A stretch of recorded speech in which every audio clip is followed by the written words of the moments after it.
Magandang araw mga kababayan. Kung si DPWH Secretary Manuel Bunuan ay aminado na talagang may mga ghost project na nangyayari sa ating bansa, particularly po sa Bulacan, abay sa bagong balita po ng Bilyonaryo News Channel, abay tinukoy naman po nila na isa sa mga kontraktor ngayon ay mukhang namamayagpag sa mga flood control project. Mga kababayan po natin, sino ito at ano ang kanyang party list, ano ang kanyang distrito, ano ang kanyang koneksyon dito po kay Martin Romualdez. Sige, panoorin natin mga kababayan. Kilalang kontratista si Congressman Edwin Guardiola bago siya sumabak sa politika bilang kinatawan ng Construction Worker Solidarity o CWS party list sa Kongreso simula noong 2022.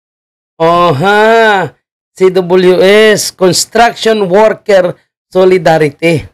Hindi pala construction worker ang kanyang nire-represent mga kababayan po natin, kundi ang nire-represent niya pala yung kanyang pagiging contractor.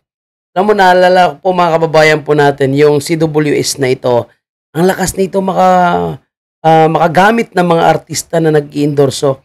Alam ko, no? Nakikita ko yung mga bigating artista nag-endorso dito. Kaya sabi ko, sobrang yaman naman ito. Artista yung mga nag-endorso yung party list na ito.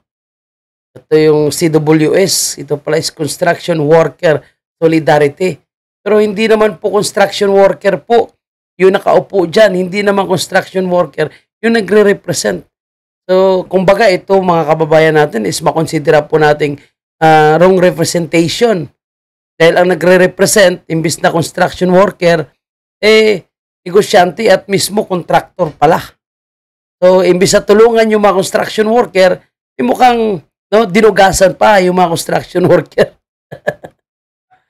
Tuloy natin. Maganda itong investigation ng Bilyonaryo News Channel. Mula taong 2000 hanggang 2008, sa ilalim ng administrasyon ni dating Pangulong Gloria Macapagal Arroyo, ang kumpanya niyang JSG Construction Company ang nakakuha ng pinakamalaking public works contracts na nasa higit 5.7 billion pesos batay sa ulat ng Philippine Center for Investigative Journalism. Grabe no, bigati na pala ito mga kababayan natin. Sa parehong panahon, ang kumpanya naman ng kanyang kapatid na si Elmer Guardiola at asawa nitong si Elaine na E. Guardiola Construction ay nakakuha ng 2.3 billion pesos na kontrata. Hindi na rin iba sa kontrobersya si Guardiola nang kasuhan siya at ang kanyang kumpanyang Wood Heights Realty and Development ng tax evasion ng Bureau of Internal Revenue noong 2012. Dahil grabe no, bigatin pala talaga itong congressman na ito mga kababayan natin. No, hindi pala ito naging congressman para magtrabaho, kundi lalong palakasin ang kanyang kampanya. Ay yung kanyang kampanya, mga kababayan po natin, ibang klase. No? Sa hindi deklaradong pagbili ng luxury cars. Makalipas ang 13 taon, patuloy na namamayagpag ang mga kumpanya ng mga Guardiola. Sa inilabas sa listahan na flood control projects ni Pangulong Bongbong Marcos, 10 proyektong nagkakahalaga ng higit 928 million pesos ang nakuha ng mga kaanak ng kongresista. Yun po mga kababayan po natin. Ito na naman yung bagong contractor na pinangalanan po natin. Hindi lang pala si Saldico, no? Yung Kila Gonzales, na-identify na rin po yung contractor na humahawak doon sa flood control na gumuho sa Pampanga. So, syempre yung Sunwest, kilalang kilala po yan. Yan po yung kay Saldico at ng kanyang kapatid. So, ito naman, yung WS, ito pala si Guardiola. At hindi pala ito. Sa mga lalawigan ng Batangas, Zambales at Surigao del Sur mula taong 2022 hanggang 2024. Ito ay ang Laurel Development Corporation na ang managing officer ayon sa listahan ng Philippine Contractors Accreditation Board ay ang kapatid ng mambabatas na si Irel Guardiola na ngayon ay Vice Mayor ng Mataas na Kahoy, Batangas. At Newington Builders Incorporated na si Elaine Guardiola naman ang managing officer. Labas sa flood control projects, nakakuha naman ng halos 1.4 billion pesos na mga proyekto ang mga kumpanyang pag-aari ng mga Guardiola sa 3rd at 4th Engineering Districts ng DPWH sa Batangas. Ito ay ang grabe no, kanya-kanya silang teritoryo, no? Mayroong hawak ng teritoryo sa Bulacan, meron sa Iloilo, no? Meron din sa Leyte, o ito naman sa kanya is more on Batangas naman. Kaya yung mga insertion na ito mga kababayan po natin, no? Kumikita talaga sila dito. Imagine mo magkaroon ng insertion para sa Batangas, para sa Bulacan, para sa Leyte. O kung sino nag-insert, siyempre, Alam na natin yan. Wington Builders, S-Ang Construction and General Trading Incorporated, ng anak naman ni Congressman Guardiola na si Kim Esguerra ang nakalistang managing officer, at 3W Builders Incorporated na dating pangalan ng Laurel Development Corporation. Sa gitna ng kontrobersya sa flood control projects, ipinanukala ni Senate President Chis Escudero na ipagbawal na maging contractor o supplier ang mga kamag-anak ng mga opisyal ng pamahalaan. Sa akin, klarong conflict. At isa rin po ito sa sinasabit nila ngayon dito mga kababayan po natin ay itong si Chis Escudero.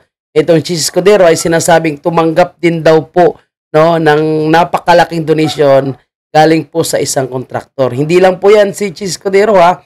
Sinasabi nila si Senator Bongo at itong Senator Villanueva ay dawit din daw dahil sila po ay nakatanggap ng mga malalaking donation galing po sa mga kontraktor, no, ng mga proyekto ng gobyerno.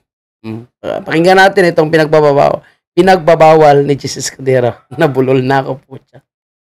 of interest yon at hindi dapat pinapahintulutan yon nang hindi mawawala yung opisinang pinangahawakan ng opisyal. Maging si Baguio City Mayor Benjamin Magalong na nagsabing may mga ebidensya siya ng kickback ng ilang mambabatas infrastructure projects ng pamahalaan sang-ayon kay Escudero. Sa mga infrastruktura, merong mambabatas na dati ng kontraktor na naging kontraktor, ay naging congressman. So ang gagawin na Kontraktor na. lang nila, idadivest nila, magdadivest sila para mawala yung pangalan nila doon sa kumpanya. Pero sa totoo lang, sila pa rin yung nandun, pangalan lang ang natanggal. Meron naman dyan ng mga congressman na nagpapanggap na hindi sila kontraktor, pero yung misis nila, anak nila, kamag-anak nila, kontraktor. Nako po. So kaya galit na galit sila dito kay Mayor Magalong kasi talagang napakaraming alam talaga itong si Mayor Magalong. Eh hinahamon nila ngayon si Mayor Magalong na kung talagang totoo yung kanyang pinagsasabi, so humarap daw po siya sa Miyerkules at ilabas niya daw po yung mga ebidensya at pangalanan kung sino daw po yung mga kongresista na involved dito po sa maanumalyang flood control. Sinusubukan pang kunan ng panig ng Billionaire News Channel si Congressman Guardiola, mga kumpanya ng kanyang kamag-anak at DPWH hinggil sa issue. Grabe no. Big time mga kababayan po natin. Okay, punta tayo sa isang usapan natin mga kababayan. Ang lumalabas na issue ngayon, ito bago lumalabas na issue mga kababayan po natin. Senator Villanueva, no? At ang itong involved, no, na DPWH na engineer o itong first district engineer dito sa Bulacan, ang sinasabing dati na daw po sila magkakilala. At sinasabi ngayon, ito po ay may konektado dito po sa mga maanumalya na flood control sa Bulacan. At ito po yung mga sinasabing dawit daw po dito si Senator Villanueva dahil nga daw sa mga insertion na pinasok kasama po itong si Chis Escudero. Pero una na po itinanggihan ni Chis Escudero itong insertion po. I think kung hindi ako nagkamali is 144 billion, no, na insertion. Pero sinasabi nitong si Chis Escudero ay hindi daw po sila yung nakinabang nun, kundi diretso po daw yon sa DPWH. Anyway, panoorin natin ang balitang ito. Bulacan na si Henry Alcantara kasama ang utol ni Senator Tesdaman Joel Villanueva, lumutang naman ang isa pang throwback video ni Senator Villanueva sa isang event sa Bulacan. Ito ay distribusyon ng AICS o Assistance to Individuals in Crisis Situations program in the Philippines. Si Senator Joel mismo ang nagpakilala kay Engineer Alcantara. Ang ating po district engineer na taga-Bukawi, sabi po niya siya ay pinakamagandang lalaki na district engineer ng DPWH, si Henry Alcantara. Ito yung problema mga kababayan po natin. No?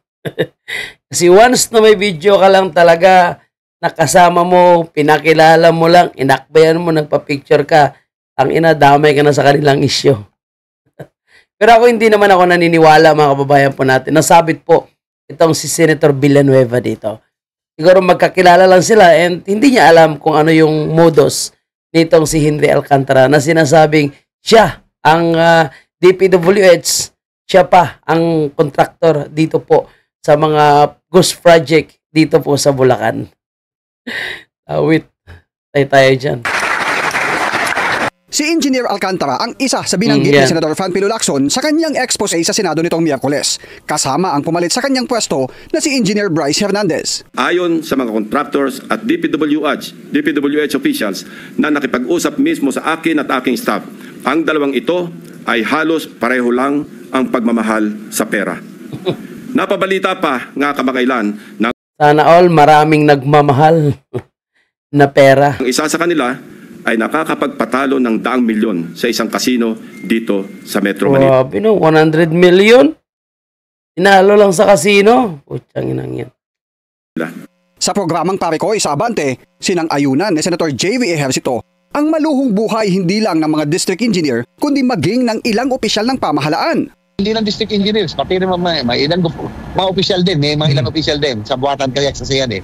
Eh ako minsan, pag ako umiikot, ako nalulula na lang ako sa makagamitan nila eh. Eh kasi ako, hindi naman tayo santo, pero ano po, simple lang ang gusto na. Pag motor kasi ako, nagdidisikleta, kaya yung mga bagay na gusto natin, simple lang. Marami naman ang nakapansin sa mamahalin umanong brand ng relong suot ni Senador Villanueva noong Blue Ribbon Committee hearing na ₱1,000,000 ang halaga. Pati yung mga relos, kita na. Maganda yan, magkaroon din ng investigation. No? Kasi actually dito wala naman tayong kinakampihan sa mga senator na ito. Kung talagang involved sila, involved sila, pananagutan nila. At kung may ninakaw sila, sabi nga ni Senator Marcolita, ibalik nila. Pero as early as August 11, mariin na ang pagdistansya ni Senador Joel na may kaugnayan siya sa mga kontraktor sa Bulacan. As the majority leader of the Senate, I don't see any senators involved in any of these 15 construction firms. Iminungkahi pa niya sa Senate Blue Ribbon Committee ang pagpataw ng parusang kamatayan sa mga sangkot sa maanumalyang flood control projects. Itong mga contractors na nasa Bulacan lahat, ni isa ho dito, wala akong kilala dito eh. Nagulat po ako dun sa lumabas na total number or figures na hawak nilang proyekto. And ngayon, may possibility pa na may ghost projects. I hope that siguro kung ibabalik yung death penalty, sana sila unahin. Sinabi ni Senator Yan pala, sponsoran nyo na yan ang death penalty. Balik na po yung death penalty at unahin po yung mga magnanakaw na yan. At siyempre, kung sino man po yung mga involved na mga kongresista or may senador man niya na talagang nakinabang dito po sa mga maanumalyang flood control, hindi pa nagutin, no? Sabi nga ni Senator Marcolita, pwede naman bawiin kahit yung mga mamahaling sasakyan po nila, no? Para lang maibalik yung mga ninakaw nila na pera mula sa mga maanumalyang flood control, ghost project man yan, or itong substandard man yan, kailangan nila pagbayaran. At ako sabi ko nga sa inyo, wala akong kinakampihan yan sa mga senador natin. Kung talagang sila ay involved, panagutan nila, di ba? Pero ako nakikita ko dahil sa galit din ng mga kongresista, no? Dahil sa pag-archive nitong impeachment ni Vice President Sara, talagang maghahanap po sila ng mga ikakasira nitong mga senador na nagbuto para ma-archive itong impeachment. And of course, no, kung makakita sila, kagaya ni Senator Bongo, nakitaan nila si Chis Escudero, si Senator Villanueva, talaga ibabanatan at babanatan nila yan at ikukunik nila yan. Pero syempre, depende pa rin yan kasi lalabas din naman yan sa tunay na investigation.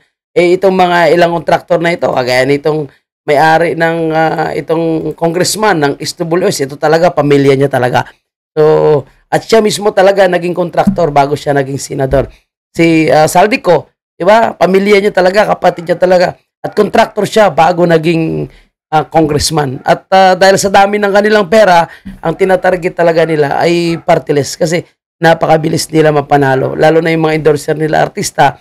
And alam mo na, no, may pundo po sila para mag-ikot at mangampanya, no, manuyo at syempre, kung may pera pa na involved, so kaya nilang ipapanalo.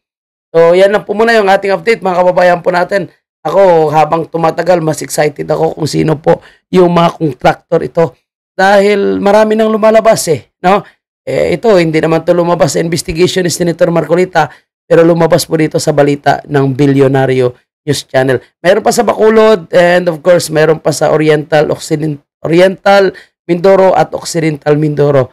Pampanga, no, yung gobernador, naghuhugas kamay din. So, sige, next update na lang natin yan. Maraming salamat at huwag kalimutan mag-like. And kung kayo po ay hindi pa nakapalo o nakasubscribe sa ating channel, pakisubscribe naman para lagi kayong updated sa ating kwentuhan sa isyong mainit ngayon na pinag-uusapan sa ating bayan. Maraming salamat.